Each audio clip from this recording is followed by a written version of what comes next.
Hello, I'm Kate Gerbeau. This time on Sitrep, will Britain be ready to fight a war in 3 years' time? We pose the question as the head of the army warns of an increasingly volatile world.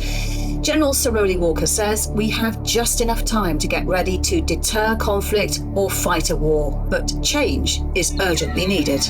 I have a bold ambition to double the fighting power in 3 years and triple it by the end of the decade. But what does the army have to do to modernise quickly to meet the new challenges on the battlefield, as shown by the conflict in Ukraine? And is it achievable in a short time frame? And is the idea of a big army mindset where numbers determine fighting power out of date? Or is mass still needed? And how should troops fight? We'll discuss these critical questions for the army with Professor Michael Clarke and our guests this week. And the moment that made Andrew Fox, after 8 years in the army, passing P Company to earn his maroon beret and become a para. You feel a foot taller, you feel a foot wider, and you feel that you've really achieved something. And it's just a very special moment that I don't think any airborne soldier ever forgets. Sitrep with Kate Gerbeau and Professor Michael Clarke. So, Micah, remind us the background of the new CGS and how it might inform his thinking about the future. Yes, I mean, everyone says about him now that he's at Special Forces. More importantly, he had combat command experience at every level, really, company level, squadron commander, battle group level, brigade level, and then commander of all the Special Forces. I mean, everyone concentrates on the Special Force issue. And in a way, it shouldn't be relevant. It's a bit of a mixed bag because some people say, oh, well, as a Special Forces commander, he's very flexible. He'll understand the benefits of improvisation, just getting the job done, can-do attitude. And others say, well, Special Forces people, they all believe in a sort of military conjuring trick. And when you're dealing with the whole army, which is a big organization, you can't really do that. I mean, the issue is not whether he was or wasn't Special Forces. The issue is whether he's a change manager for a big organization that's got to change very quickly. So he knows that. That's what he's got to be judged on. And he's a very bright guy and he's very self-aware. So we'll see how it works out for him. Well, Sian Greszczyk-Melbourne is here. Hi, Sian. Sian was at the RUSI Land Warfare Conference in London, where General Sir Roly Walker gave his first public speech since becoming CGS. And we're delighted also to be joined by Ed Arnold, Senior Fellow at RUSI and a former Army officer. Welcome, Ed. Welcome to everybody. Sian, a big moment for the new CGS, wasn't it? What could the Army look like in a few years' time? Okay, as we heard him say in that clip earlier, he wants to double the Army's fighting power in 3 years, triple it by the end of the decade. And he said the need is urgent. He was telling journalists that a range of threats could converge in approximately 3 years' time. And we heard the Prime Minister Keir Starmer, he was asked about this 3-year timescale to get ready. And he says he completely agrees with CGS. Now, in his speech, he stressed that we're not on an inevitable path to war, but he warned of the need to restore credible hard power. The general says he thinks that however the war in Ukraine ends, that Russia will still be very, very dangerous and will want some form of retribution. Now, he didn't directly appeal for further funding or troops in his speech, but he touched on widespread concerns about the size of the army, leaving no doubt where he stands on the issue. I do think we have struggled to shake a big army mindset where some still believe that raw troop numbers determines our fighting power. And I think that is out of date. We are, in fact, a medium-sized army, and we should embrace that as the catalyst that drives even greater integration for a more powerful joint force. Mike, he talks there about that joint force, more powerful joint force, meaning NATO. What is your assessment of the time frame he's talking about to prepare 3 years? Yes, I mean, it's based on the assessment that European security is getting darker, it's getting much more contested, and that in 3 years' time, whatever happens in Ukraine, whether the Russians are successful in Ukraine or not successful in Ukraine, we will face a Russia that is more troublesome to the rest of us, that is aggressive. If it fails in Ukraine, it will be aggressive elsewhere. If it succeeds in Ukraine, then it will try to follow up on that success in ways that will be a real problem for the rest of Europe. And the general assessment is, and Roly Walker's reflecting what a lot of people are saying now, is that by about 2027, there will be a strategic moment for Europe. That's what they say, a strategic moment. We don't know what form it will take, but in 3 years' time, things will be so different, whatever happens in Ukraine, that we're going to have to respond to it, and NATO will have to respond. We haven't got 10 years, as we used to assume. We've got perhaps 3 years, maybe 4 or 5 if we're lucky. But we should assume 3 years to be, as it were, prudent. And that's not a lot of time to make the sort of changes that the army will need to make by then, if it's even minimally ready for a fighting war somewhere in Europe. Yeah, it's very sobering, isn't it? And Ed, interesting what he says about a big army mindset. The troop numbers alone don't determine fighting power. Yeah, and I think he's right in terms of, challenging that assumption. We always talk about mass, and that is important. But actually, there's a bit of continuity in what he says in terms of the previous Defence Command paper last year, where it's actually saying, well, the mass is provided by NATO forces, which number 3.1 million, which is obviously very, very significant. And I think there's a lot of context here to set it in, the UK is one of 32 allies. And actually, when you're talking about it as the army as a service, the British Army is one of 100 services pretty much across NATO. So this is very much more about what the UK can do and also the UK contribution. We obviously contribute significantly through air and maritime assets and critically the nuclear deterrent as well. So I think what the general's trying to say is put it in that wider context and then sort of explain about what his views of the military is. And yes, troop numbers are low. I think what the critical issue about that is also the army is used effectively as a fourth emergency service within the UK, increasingly COVID vaccines, backfilling, ambulance drivers, and also, fire service, for example. And speaking as an ex-military officer, that's very, very difficult. So there's actually other options that you can do within the wider UK national security machinery to actually make sure that what army that you do have is fully focused on warfighting. And Sean, what did the CGS say about how he wants to achieve this doubling of the army's fighting power? Well, he says he wants to speed up aspects of the army's modernisation to field formations that are much more powerful and earlier than the programme plans. While there are numerous challenges, which he doesn't wish away, he says, this is not science fiction. That was the specific way that he decided to describe it. It's not science fiction. He spoke about Ukraine's achievements from land using a hybrid system. He wants to follow suit and make the most of artificial intelligence, other forms of new technology, and harness those. The big, bold bet, and this should be of no surprise after the last few days, is on the exploitation of rapidly maturing technologies fueled by artificial intelligence, which leverages the booming technology sector as the catalyst to our modernization.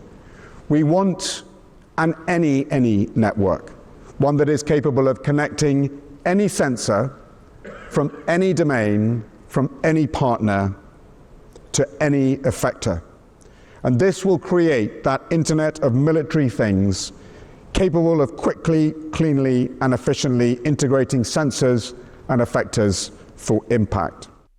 Mike, when he talks about this any network, can you just explain a bit more about what it is exactly? Yes, I mean, in a way, the clue is the Internet of Things. I mean, we're used to the idea of the Internet of Things in our own daily lives, where everything can be connected to everything else, in theory. And so that should apply in the military as well. I mean, what he's always said is that Patrick Sanders, the previous CGS, put all the hardware in place. So we now know what the hardware is for the army, which is based on Challenger 3, Ajax, Boxer, and then new artillery systems as and when they come in, MLRS, and so on. So we know what the hardware is going to look like, and that really can't be changed. So now we've got to concentrate on the software, how to network this properly and to make it more effective and use it as the basis for successive incremental changes. So the any system is using this civilian basis of the Internet of Things, applying it to the military. There are threats when you do that, of course, because if everything is connected to everything else, it is potentially more vulnerable. So you've got to make sure that it's very, very secure. But the promise of an any system is that you can use your hardware to the most effective degree by connecting everything to everything else. Ed, you were an infantry officer, weren't you, in the British Army? What's your take on his ambitions and how that might change the role of the infantry over the next few years? I think Mike's just laid out quite well, and Sean earlier just sort of more on the physical component. So what the general said was talking about fighting power. Also, there's the conceptual component, sort of doctrine, and the moral component. He used some examples of Ukraine about the conceptual component, to basically how they've fundamentally transformed very, very quickly, and he wants to emulate that.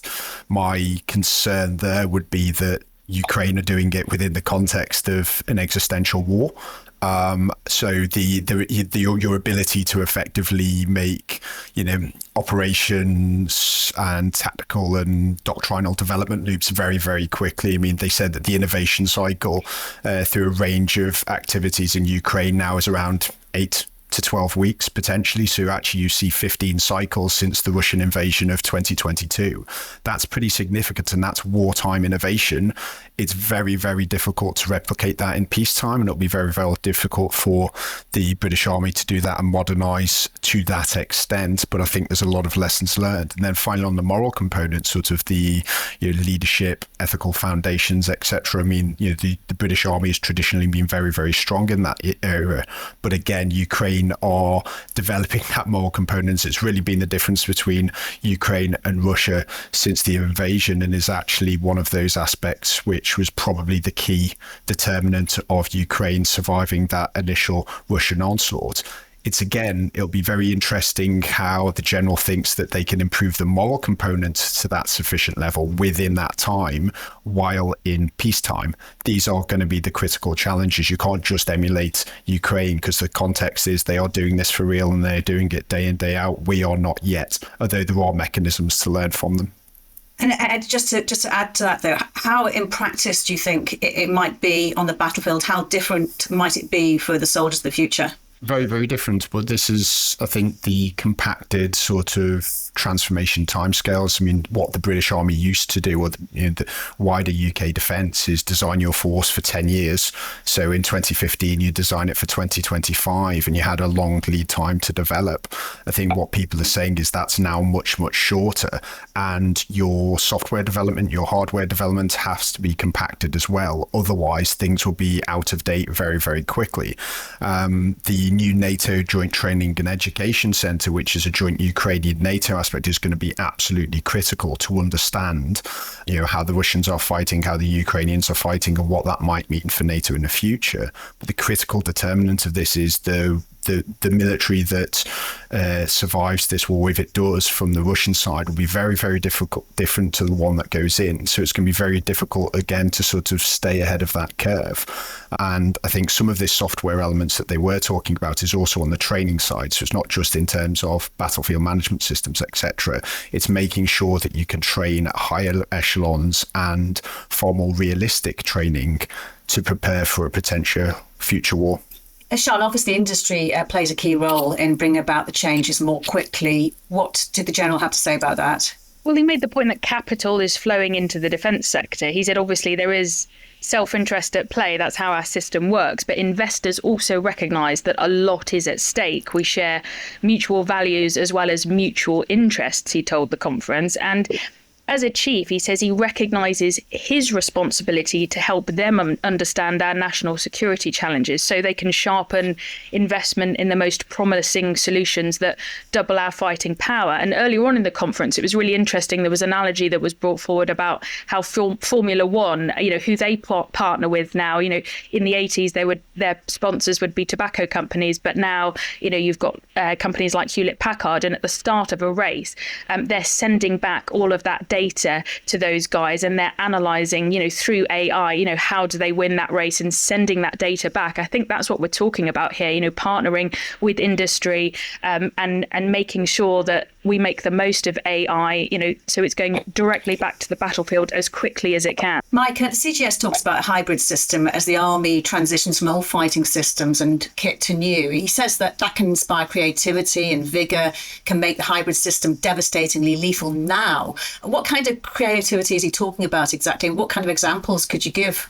Yeah, I mean, he's talking about the ability to, buy on the world market stuff that is available now and then transform it with our better software.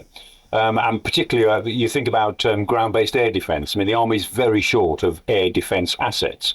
And so he's talking about a bottom-up model. Instead of thinking about what do we need in 2035, 2040, and then trying to design for it now and then work backwards, which takes a long time. Buy the stuff that's out there now and transform it with software innovation. And ultimately, we have to back ourselves to be good at that. And I think we can, this is what he's saying, we are better at innovation than most of our peer competitors. And certainly we're better at it than the Russians, although the Russians have been doing it now in war for a couple of years. But if we start doing this, we will do it better if we just commit ourselves to it. So ground-based air defense, deep fires, more innovation in cruise missile technologies. We can do quite a lot with that, and we can probably do quite a lot even with the fixed assets or the heavy metal that we know we're going to inherit in the armored forces and the Ajax and Boxer. We can do more to adjust the way they work and actually to work with them on using new radio waves to confuse drones. That's a big issue. Anti-drone technologies, laser technologies, which are now look as if they're on the verge of some real maturity. There's a lot we can do there, which is within our grasp now, is what he's saying. If we just put our minds to working incrementally instead of starting at the top down and working backwards, which is what we always do in peacetime. And on that ambition for the army to double and triple its fighting power, and the general saying any British land force will be able to destroy a force at least 3 times its size and keep on doing that. What about the arguments on the battlefield that mass still has a large role to play to occupy and hold ground, for example? Yeah, and this is really where some of the difficulty comes in. I mean, I think what the general is really talking about is that what we refer to these days as the first battle, and within a NATO context, that would probably be just prior to Article 5 or when Article 5 might be enacted and effectively NATO goes to war with Russia, and that's predominantly going to be seen in Eastern Europe. It's also going to be seen on the flanks in Southern Europe, particularly up in the Arctic and High North. And that is effectively a first battle, which, considering the scale and also the lethality of some of these systems, that's going to be pretty big war. The issue is, there's always the desire or need for second echelon forces to fight that second and third battle, strategic reserve, and that is ultimately where you will need the mass. Like I say, I mean, there's a little bit of a trade-off here, but I think the argument which is being made from the UK point of view is, I mean, that mass doesn't necessarily have to come from the UK. I think it's an argument that the UK can also make with NATO by playing on other strengths in terms of the air, maritime domain, and also, of course, the nuclear deterrent.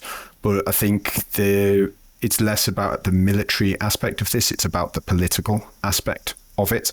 And we commit very large land forces in terms of a division that's now appears to be to a UK sovereign core level to NATO. So in effect, we are sort of simultaneously saying, well, we're not going to do mass, but we are going to commit mass to NATO.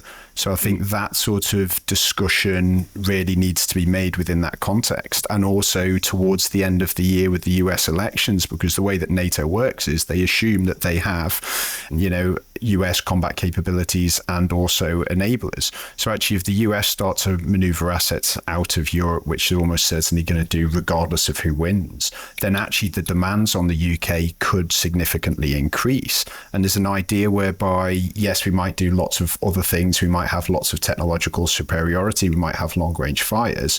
But you also do need soldiers alongside allies in foxholes, because that's politically what allies buy into, because they know that if UK forces are attacked, then the UK forces are going to support. So there's a huge political element to this as well, which will need sort of ongoing discussions with allies within NATO. So, ambitious words from the CGS, and as you point out, demands on UK forces could increase. Sian, no discussion, though, on funding in that speech. And, of course, all of this is against the backdrop of a defence review where everything might change in a year's time. Exactly, Kate. And whatever the government decides off the back of the review, we could all of a sudden see a different direction politically, new ideas.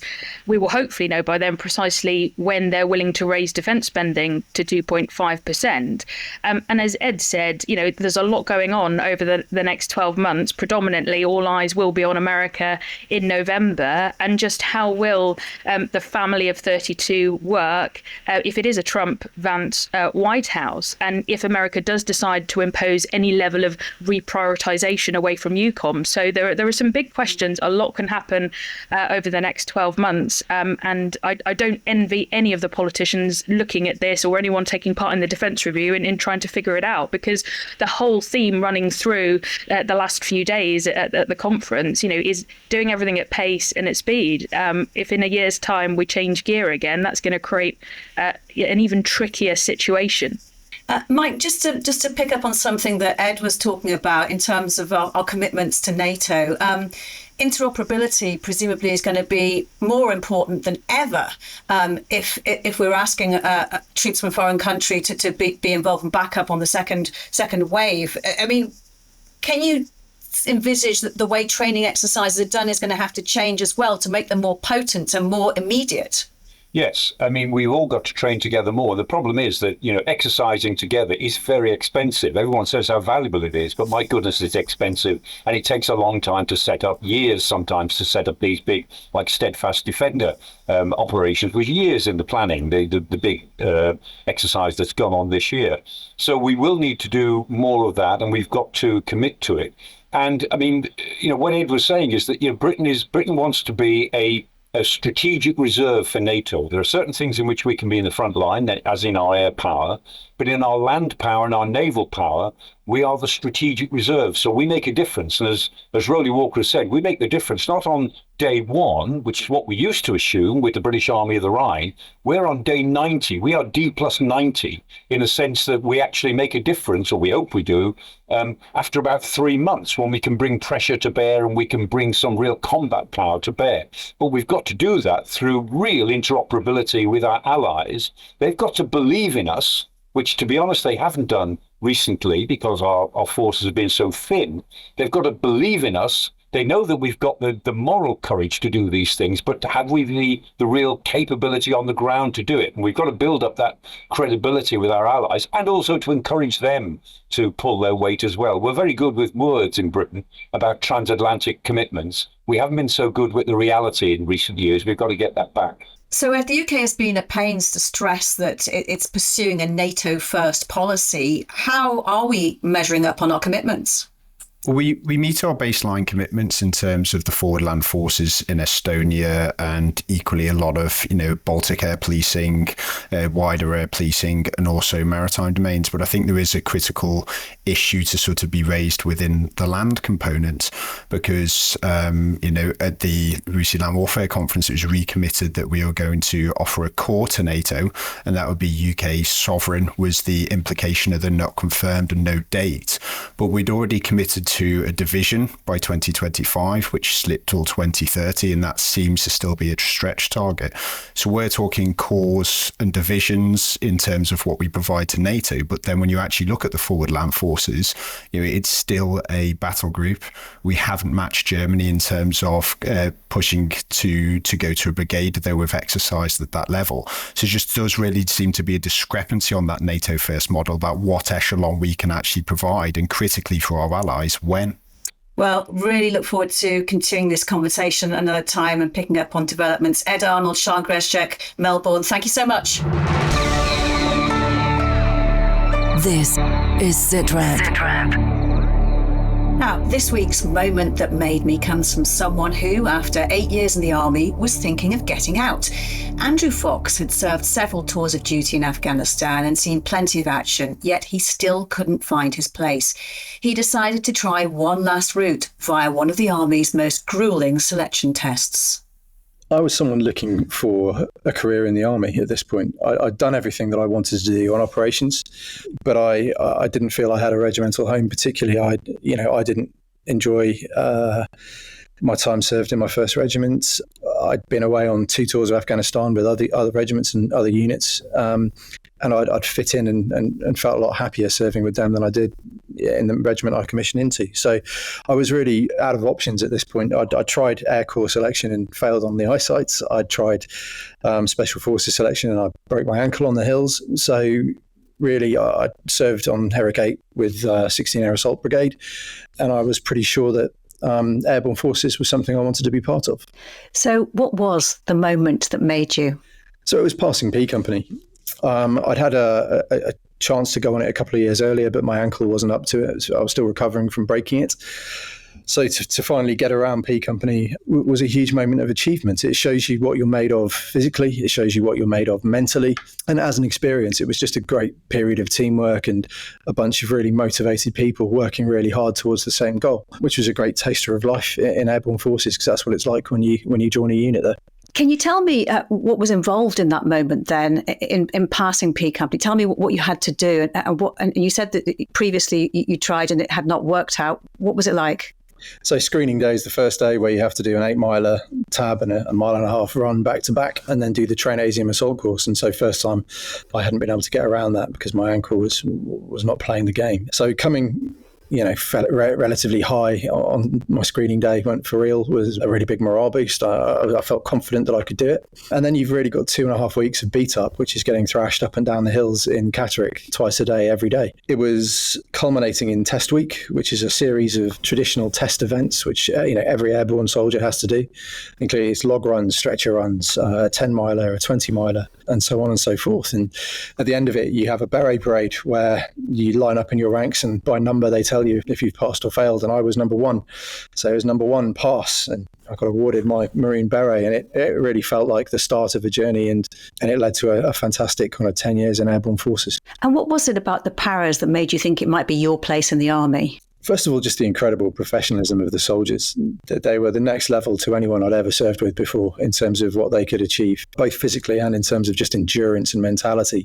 Also, as an officer, I really enjoyed the interaction with the soldiers. They were so confident. They would always push you on your ideas and push you on your orders that you gave, and it made you a better officer in turn because you knew that the stuff that you were doing was getting put under the highest possible scrutiny. And then there's the role of the paras, where it's so diverse in terms of what you might be asked to do. It could be one day you'd be out in Kenya training to do a non-combatant evacuation operation. The next day you could be jumping into France alongside the French as part of the Combined Joint Expeditionary Force. So it's just that incredible diversity of task and just the brilliance of parachute regiment soldiers who were just a joy to work with and command. And clearly you wanted to challenge yourself. How tough was P Company? I mean, it's a brutal course, and it's a 60% or lower pass rate for a very good reason. And mine was particularly unpleasant because I went down with a stomach bug in week 2, and it was only the snow that really saved me. So we had an afternoon on the assault course cancelled, so I went to bed and just shook like a leaf for 12 hours. And here's where the teamwork comes into it. Everyone went out and bought me drugs from Tesco. They brought me food and water to my bed to help me try and get through it. And then the next day we had a really long navigation exercise where I could just get my Bergen on my back and just grizz it out. So I'm right in thinking that you did your 3 tours of Afghanistan before this? Yeah, so I did one with the Mercians, one with the Royal Welsh attached to 16 Air Assault Brigade, and then one with the US Army Special Forces. But those experiences in themselves, why did they not be the experiences that you chose as formative ones? Because when you talk about your time on your 3rd tour, it sounded highly kinetic and very adrenaline-packed. It was, but I simply felt that I was doing my job. Didn't feel particularly pushed outside my comfort zone in some ways. In the British Army, you're phenomenally well trained and prepared for these things. So when you got the beret, when you passed, can you tell me how that changed your life and your career? Yeah, so there's the feeling of elation that comes from having achieved something really worthwhile. When you put that maroon beret on for the first time, you do feel instantly a foot taller. The way my career then took a direction, I just got given a succession of just incredible jobs that kept me engaged, kept me challenged, kept me motivated, and were incredibly rewarding. And I don't think without P Company, any of those things would have happened. I got to serve at the SFSG in St. Athan. I got to do trips abroad. and had experiences, skydiving out of Black Hawk helicopters over the Middle East, driving around sand dunes and thrashing ourselves in vehicles. It was just incredible. And then, I had Lance Corporal Josh Leakey in my company, so I had the honour of taking him through his Victoria Cross award process, and that was a real honour as well. And then going over to 3-Power and the stuff we did there, tours of Bosnia, trips abroad to Spain, United States. It just opened the doorway to me to have just the most amazing final 10 years of my career. SFSG? Special Forces Support Group. When you look back now on that time, the moment that made you, how do you think it changed you as a person? I think it gave me more confidence. I think it showed me that I had levels that I'd not reached yet. It was a brilliant induction into the ethos of airborne forces. The original motto for airborne forces generally was ad unum omnes, all for one cause. And the experience you go through on P Company really symbolises that motto. You've been very open about the post-traumatic stress disorder that you have actually suffered as a result of your service. Is there anything about the P Company experience that has helped you manage that? I think potentially there's a mental resilience that comes with getting through that experience of PTSD, having the ability to just keep going when it's really, really challenging. I think potentially that resilience sort of helped out. And also my regiment were fantastic. They were absolutely a family when it came to this, and I was really well looked after by the Parachute Regiment and by the Airborne Forces Charity in terms of support. So, it gave me that sort of family wraparound as well as the mental resilience to keep going. You seem to be someone who's often challenged themselves in many areas, and you've got degrees in law, politics, modern war studies, psychology. How did they compare to the kind of things you learned in P Company? I think it comes with a high level of drive. I think that's what P Company needs. You can't pass P Company if you don't have that drive inside you. So when there's that little voice in your head that says, stop, you turn around to it and you say, no, I'm not, I'm keeping going. And I think, I've got plenty of friends and former soldiers who've gone on to great things after the army because they have that drive and that motivation. And I think for me, that's manifested itself in going out to academia and getting degrees and then using those degrees to have another career. So, it's about that motivation that comes from a place that maybe you don't know before you've done P Company. And if I could ask you to cast your mind back to standing on that parade ground and being told you had been passed, what did it feel like? Were you aware it was a new beginning for you? It was just almost like an adrenaline dump. You're so nervous before the beret parade. You don't know if you're passed or not. And you get that number one pass in my case, and all of a sudden you feel a foot taller, you feel a foot wider, and you feel that you've really achieved something. And it's just a very special moment that I don't think any airborne soldier ever forgets. And is there anything that you can pass on to us that we can learn from the moment that made you? I think it's just the power of mentally keeping going. I think people are a lot stronger sometimes than they actually realise. You could be like me and lucky that you have a very set course to follow on P Company that shows you what you're capable of. But I think that the lesson for anyone listening is that you're capable of a lot more than you realise. And sometimes it's only when you're really tested that you make that discovery. But we've all got it in us. Andrew Fox, it's been great talking to you. Thank you so much for your time. Thanks very much. Mike, that sense of achievement that he was communicating there, really infectious. And I took from talking to him that he really felt he belonged in the paras. Highlights the importance of finding what feels right, your right place in the forces. Yes, Dr. Johnson famously said, every man thinks more meanly of himself for not having gone for a soldier. And if you go into the army, there is a niche for you somewhere because it's such a big organisation doing different sorts of things. And, everybody, some people joined for the uniform, some people joined for the lifestyle, some people joined for the camaraderie. Everybody joins to a degree for the personal challenge. They want to challenge themselves personally. And in Andrew's case, he went for the biggest sort of challenge, which is to go for the paras, the airborne. And, the airborne are the light soldiers. They're lightly armed soldiers for a specific job. And famously, when the 101st, the Screaming Eagles, the American 101st Airborne, from where the Band of Brothers came from, that was their unit. When they were going into Bastogne in 1944 during the Battle of the Bulge, and as they were going into Bastogne, those American troops who were being withdrawn were shouted at them, "You're going to be surrounded, guys, you're going to be surrounded." And they looked at them and they said, "We're the 101st, we're always surrounded." That's the airborne. Great stuff. Mike, thank you so much. And thanks to all of our guests. That is all for now. Professor Michael Clarke and I will be back with another Sitrep next Thursday. Until then, you can always catch up with past programmes you might have missed online at bfbs.com/Sitrep, the Forces News YouTube channel, or wherever you get your podcasts. For now, though, from me, Kate Gerbeau, thank you for listening. Bye-bye.